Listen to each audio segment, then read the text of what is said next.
Selamat malam Bapak Ibu, saudara-saudari yang dikasihi oleh Tuhan Yesus Kristus. Puji syukur kita panjatkan ke hadirat Tuhan karena penyertaannya malam hari ini kita semua boleh berkumpul kembali dalam ibadah KPDP. Semoga melalui ibadah malam hari ini kita semakin dikuatkan dalam iman dan saling meneguhkan dalam persekutuan. Pada kesempatan ini ibadah kita akan dilayani oleh liturgos Saudari Graciela Tuo dan pembawa firman Saudara Richard Duran. Untuk memulai seluruh rangkaian ibadah kita pada malam hari ini, marilah kita menyiapkan hati kita dan pikiran kita. Kami persilakan kepada liturgos untuk memimpin ibadah kita pada saat malam hari ini. Persilakan.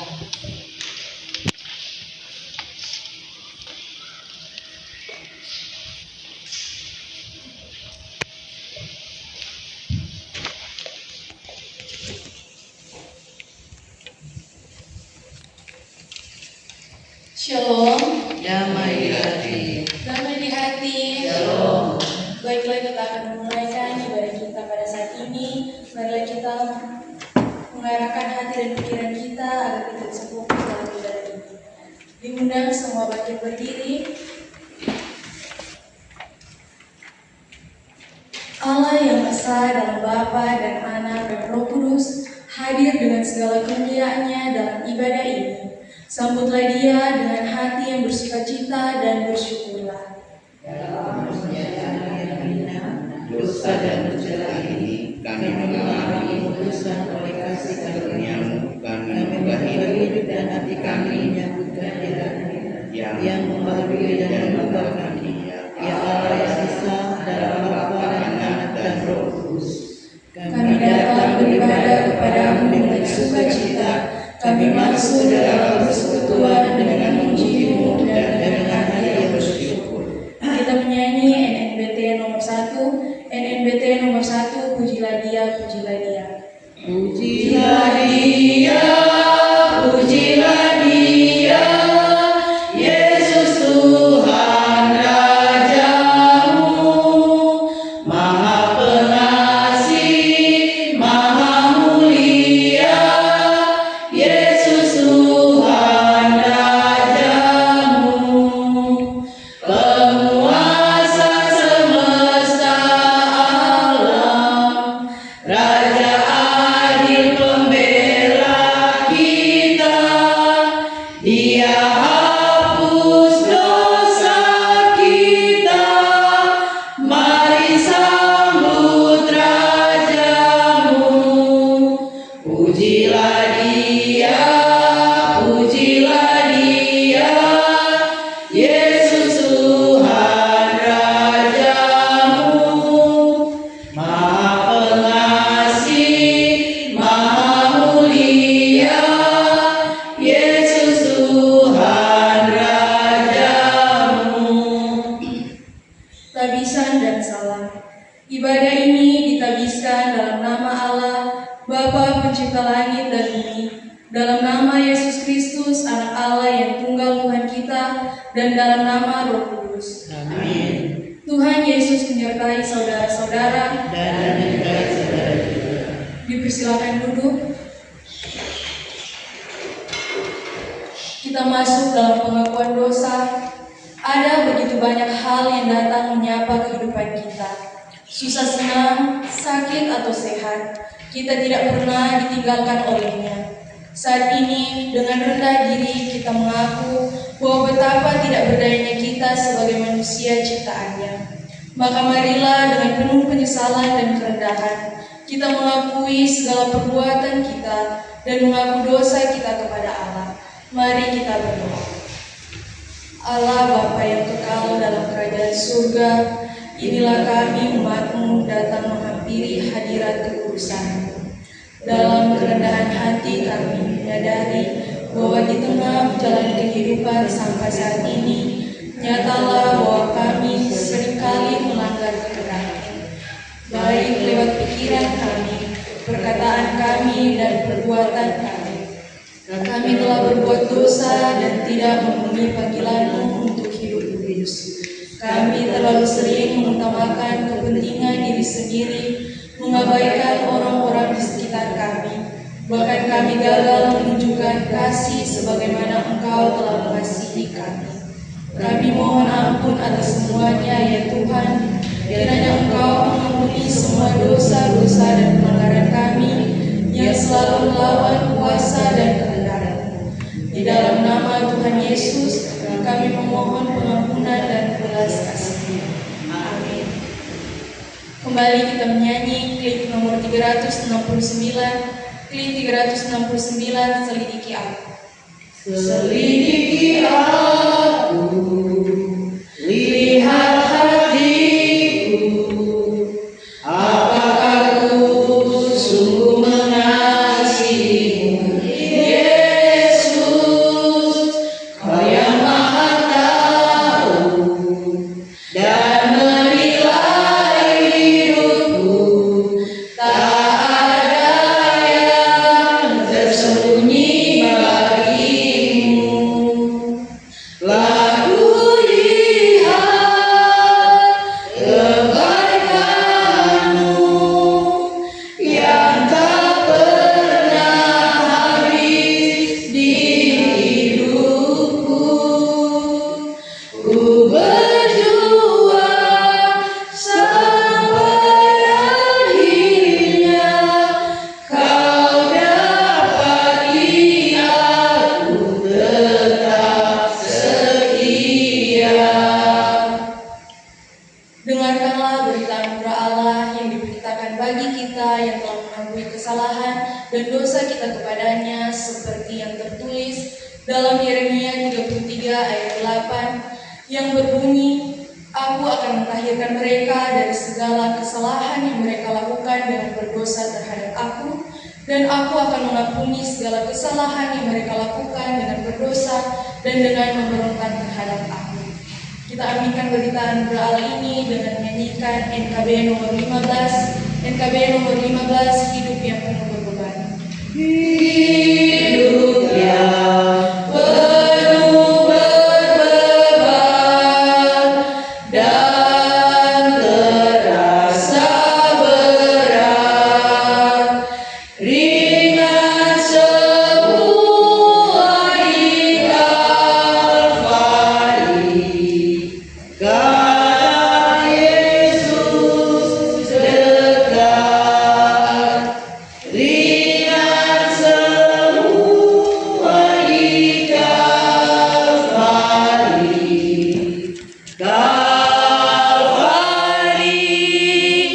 Kalvari, Kalvari, ringan semua di Kalvari, karena Yesus dekat. Saat ini kita masuk dalam doa untuk pembacaan dan firman Tuhan. Mari kita berdoa. Allah Bapa kami yang baik, saat ini kami akan mendengarkan firman-Mu. Kami mohon agar Roh Kudus-Mu hadir dan bekerja di dalam hati kami. Bukalah pikiran kami untuk mengerti kebenaran-Mu, lembutkan hati kami untuk mendengar setiap ajaran-Mu, dan arahkan langkah kami untuk mengerti kehendak-Mu. Berkati hamba-Mu yang akan menyampaikan firman, berikan hikmat, kejelasan, dan kuasa agar setiap kata yang disampaikan menjadi berkat dan membawa perubahan bagi kami. Biarlah firman yang kami dengarkan tidak hanya kami pahami, tetapi sungguh tertanam dan menghasilkan buah dalam kehidupan kami. Tuhan, biarlah melalui firman ini kami semakin mengenal Engkau, semakin kuat dalam iman, dan semakin teguh berjalan menurut jalan-Mu. Kiranya hanya dalam nama-Mu saja yang dipermuliakan. Ini yang menjadi doa dan permohonan kami. Amin. Jemaat yang diberkati Tuhan, pembacaan kita pada malam hari ini, saya tidak mengambil dari penjabaran trilogi pengembangan jemaat yang sementara berjalan minggu ini, namun saya mengambil dari pembacaan yang terdapat dalam Lukas 8 ayat 4 hingga ayat yang 15.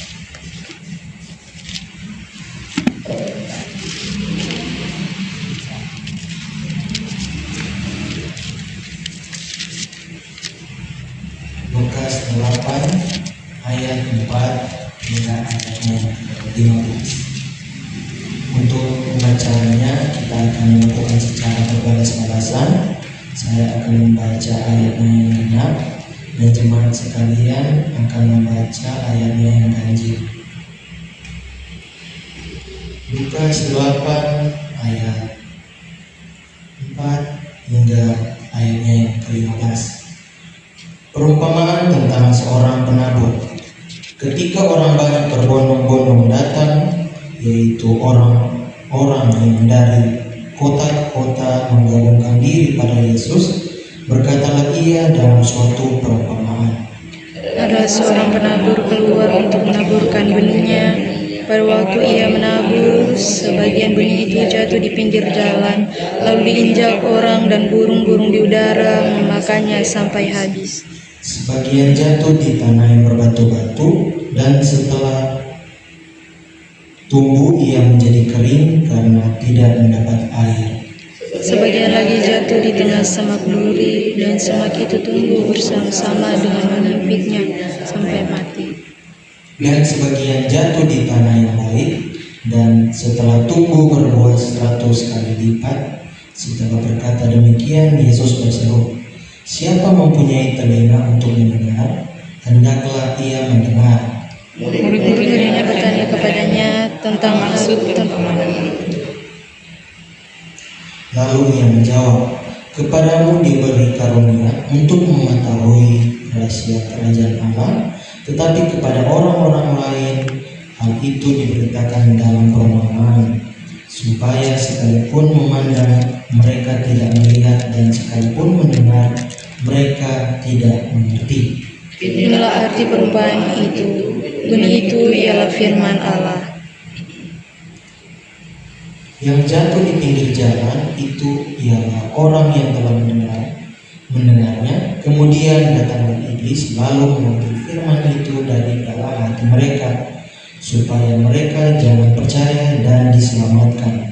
Yang di tanah yang berbatu-batu ialah orang-orang yang mendengar firman itu dan menerimanya dengan gembira, tetapi mereka tidak berakar.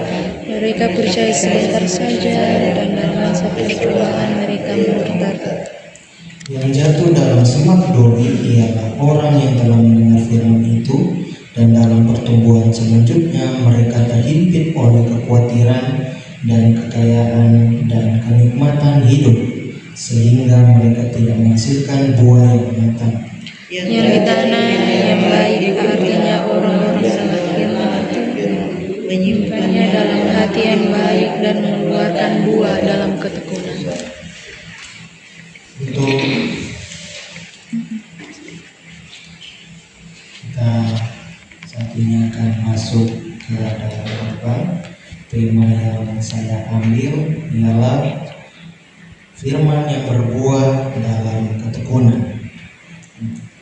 Dari pembacaan ini itu orang diperhadapkan dalam suatu perumpamaan yang Yesus itu berikan pada kita, yang telah diucapkan oleh Yesus dari 2000 tahun yang lalu. Bagaimana perumpamaan yang dari 2000 tahun lalu itu masih relevan dengan orang kehidupan masa kini? Kenapa bisa begitu? Dari hal ini teman bisa lihat perumpamaan ini itu bukan sekedar cerita tentang pertanian, tapi ini adalah cerminan bahwa Yesus angkat di hadapan setiap kita, memaksa kita untuk bertanya jenis tanah, apakah hati saya, tanah yang kita belajar tadi, dan benih yang orang baca itu merupakan firman yang orang dapatkan, dan hati itu merupakan tanah, itu perumpamaan dari. Dan mungkin kita bisa lihat dari 4 perumpamaan tadi. Ada yang pertama itu tanah di pinggir jalan yang dipadatkan oleh lalu-lalang ribuan kaki ketika benih itu jatuh di sana, ia bahkan tidak sempat meresap. Meresap itu begini. Bagaimana benih itu dia sudah jatuh dalam tanah, tapi karena dia itu dalam perumpamaan ini itu tidak teresap karena dia itu di pinggir jalan dan berbanyak batu-batu. Kalau dalam hal ini itu hatinya orang ataupun kepercayaannya orang itu tidak kuat melainkan. Jadi kenapa bisa tidak kuat? Ada hal apa yang memfaktori hal itu?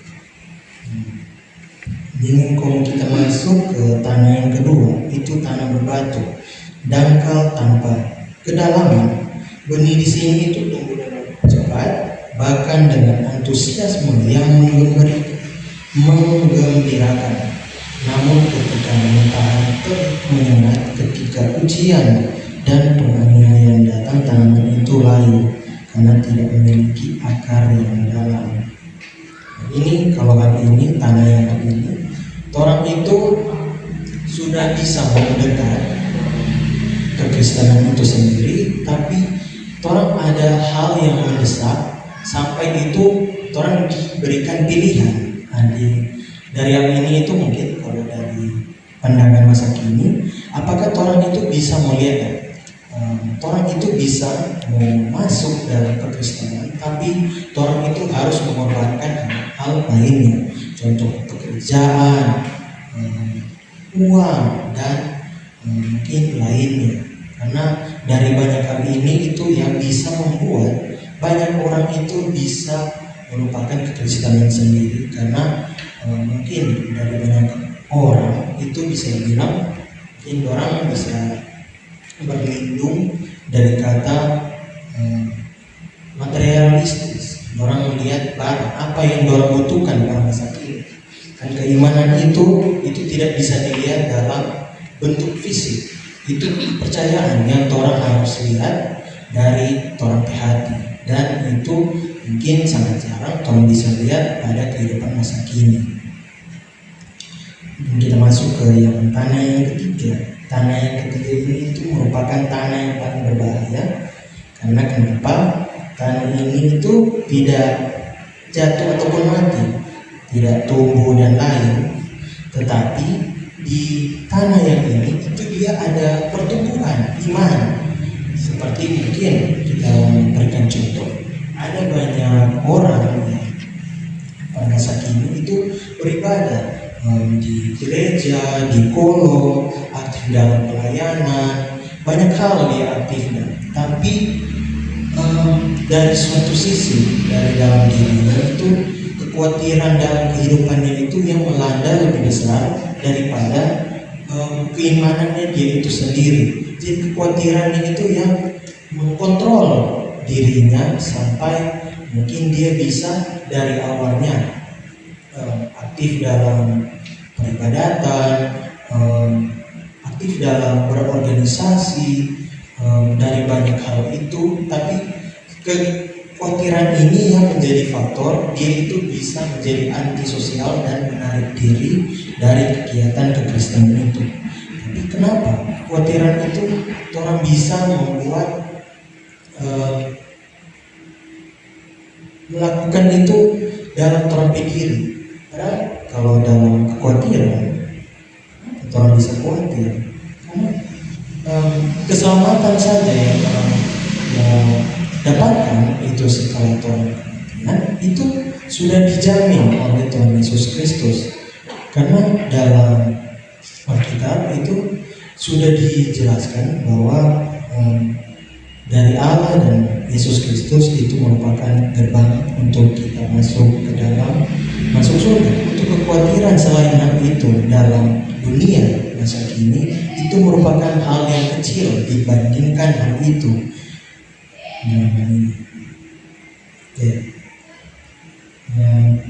Itu kita masuk yang ke tanah yang baik, tanah yang keempat.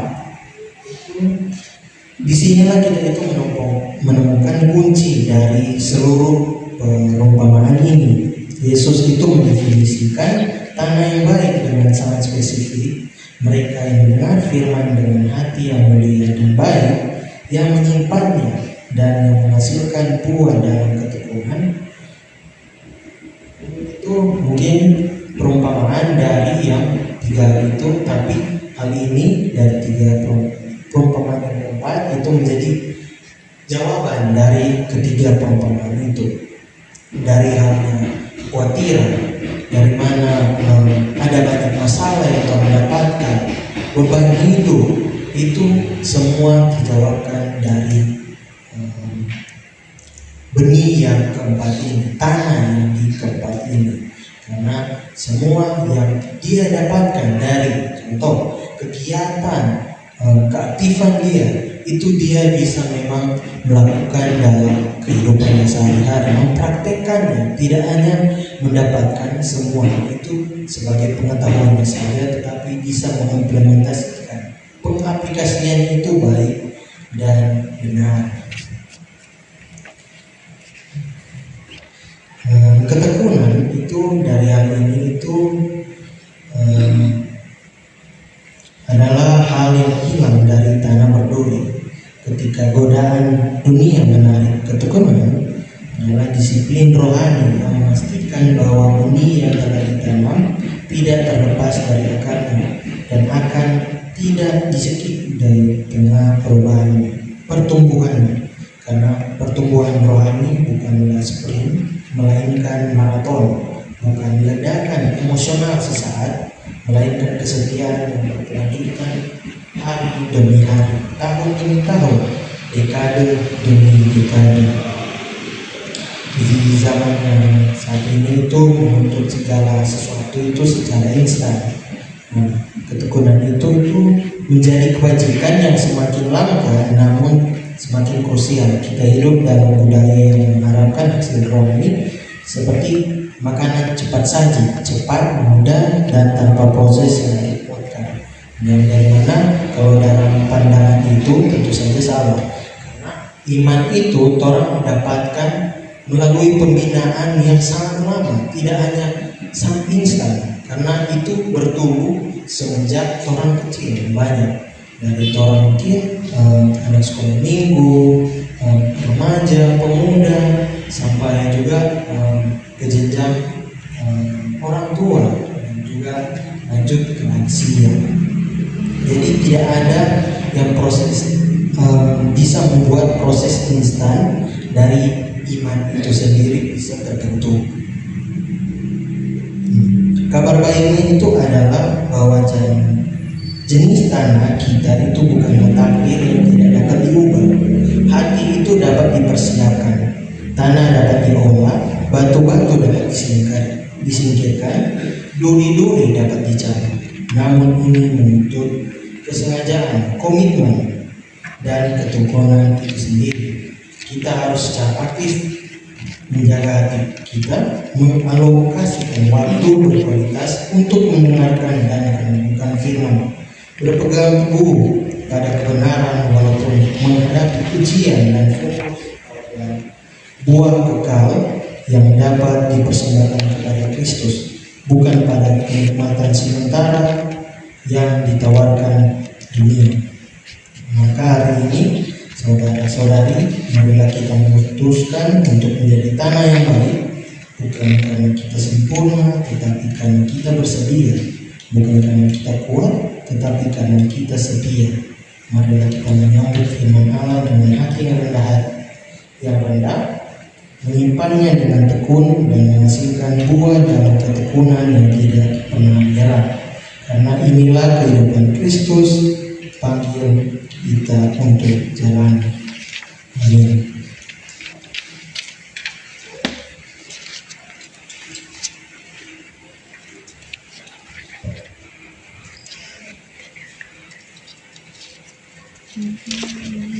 Jemaat yang sama dikasihi Tuhan, marilah kita menyatakan syukur kepada Tuhan dengan memberikan kesenangan syukur. Namun sebelum itu, dengarlah firman Tuhan sebagaimana yang tertulis dalam kitab Mazmur 50 ayat 23. Siapa yang mempersembahkan syukur sebagai korban, ia memberikan aku, Siapa yang jujur jalannya, keselamatan yang dari Allah akan kuperlihatkan kepadanya. Sambil memberikan persembahan, kita menyanyikan PKJ nomor 146, bawa persembahan. Bawa Persembahanmu dalam rumah Tuhan dengan rela hatimu, janganlah jemu. Bawa persembahanmu, bawa dengan suka, bawa persembahanmu, tanda sukacitamu, bawa persembahanmu, ucaplah syukur. Rahmat Tuhan padamu tidak tertandingi oleh apa saja pun dalam dunia. Kasih dan karunia sudah kau terima. Bawa persembahanmu, tanda sukacitamu, bawa persembahanmu, ucaplah syukur.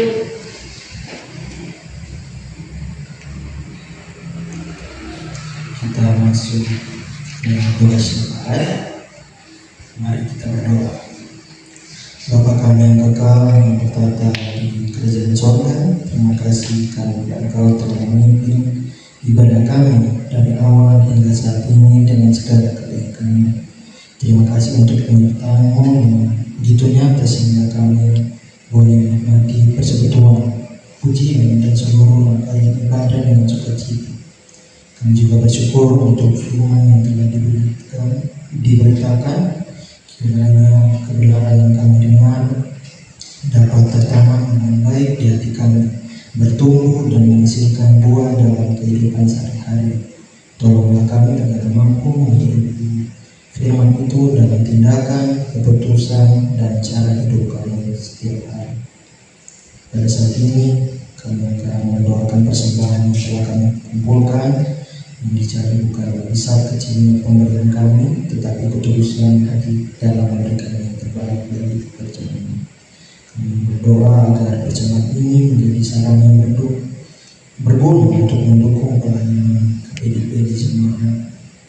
Ya Bapak, dan kiranya setiap orang yang mengalaminya diberikan hikmat untuk memakainya dengan bijaksana demi kemuliaan-Mu. Bapak, pada saat ini kami akan mendoakan Badan Pekerja Majelis Jemaat Maranatha Karame. Kiranya Engkau memberkati pendeta dengan Tuhan diaken dan setiap pelayanan khusus yang Engkau percayakan untuk memimpin dan menyelenggarakan Tuhan. Limpahkan hikmat kesabaran dalam setiap tugas tanggung jawab pelayanan. Biarlah setiap keputusan yang diambil dan setiap pelayanan yang dijalankan selalu berada dalam tuntunan Roh Kudus, sehingga dari kemuliaan bagi Tuhan. Kami juga mendoakan pengurus KPDP, Jemaat Maranatha Karame, ketua, sekretaris, bendahara, dan seluruh anggota yang melayani. Engkau mengetahui setiap kerinduan dan komitmen perjuangan mereka dalam pelayanan. Berkatilah pekerjaan, keluarga, kesehatan, serta pergumulan mereka masing-masing ya Bapak. Sertailah setiap program KPDP, baik yang sedang berjalan maupun yang akan dikerjakan, sehingga pelayanan ini boleh menjadi berkat bagi seluruh keluarga dan jemaat.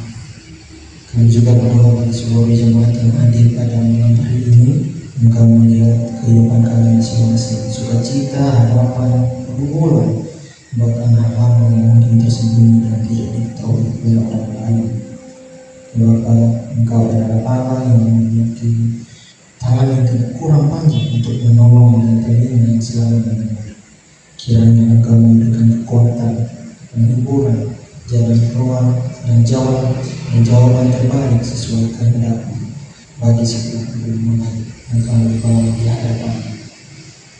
Kami juga khusus berdoa bagi orang sakit, Bapak Robiel yang dirawat di rumah, anak Patricia yang dirawat di rumah sakit Pancaran Kasih.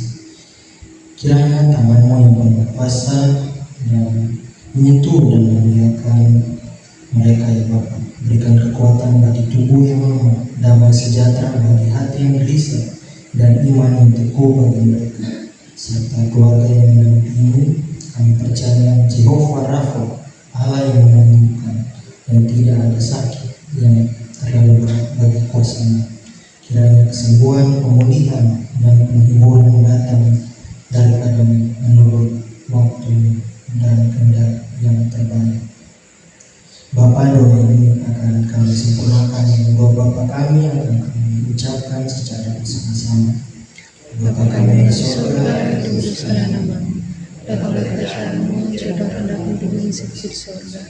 Berikanlah kami pada hari ini yang kami syukuri, ampunilah kami akan kesalahan kami, seperti kami juga mengampuni orang yang bersalah kepada kami.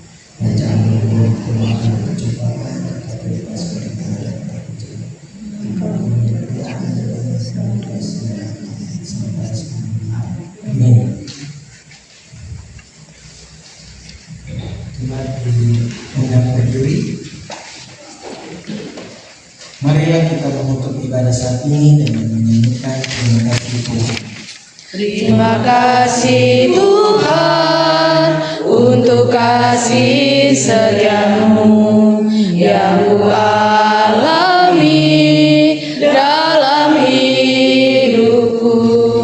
Terima kasih Yesus untuk kebaikan-Mu sepanjang hidupku.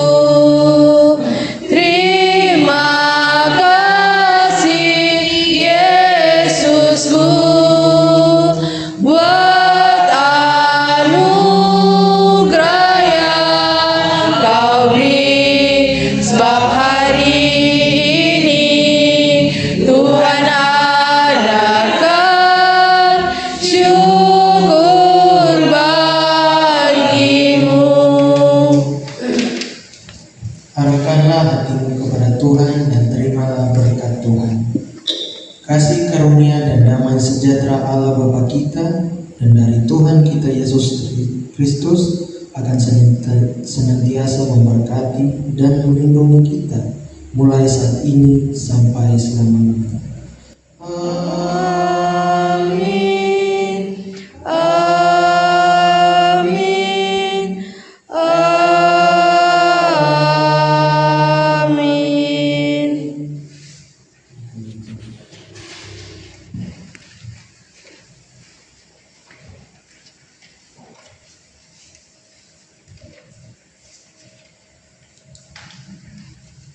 Puji Tuhan, ibadah kita di malam hari ini telah selesai. Terima kasih kepada pelayan firman Tuhan yang sudah menyampaikan firman Tuhan, dan Gos yang telah memimpin jalannya ibadah.